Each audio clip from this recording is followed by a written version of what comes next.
এই ফোনটা মূলত পানিত পড়া ফোন। থিনার দিয়ে মাদারবোর্ডটা তুলে নিয়ে কত সুন্দরভাবে ডলে বিরাজ ওয়াশ করে দিলাম।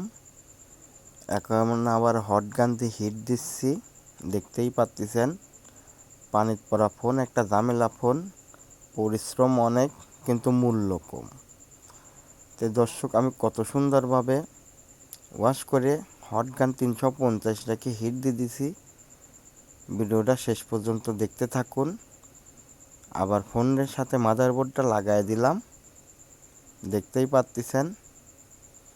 খুবই সুন্দর কানেক্টর রিবনের গোড়মোড় ভালোভাবে ওয়াশ করতে হবে। সম্পূর্ণ ভিডিওটা দেখতে থাকুন। আমি সব কিছু লাগা দিলাম, ব্যাটারিটাও লাগা দিছি, দেখতেই পাচ্ছেন। পাওয়ার বাটনে টিপে দিলাম, অন হয়ে গেছে আলহামদুলিল্লাহ। দেখতেই পাচ্ছেন A to Z কাজ কমপ্লিট। দর্শক, এভাবেই যদি আপনারা পানিত পড়া ফোন ওয়াশ করেন তাহলে ঠিক হয়ে যাবে। ভিডিওটি ভালো লাগলে লাইক দিয়ে দিন।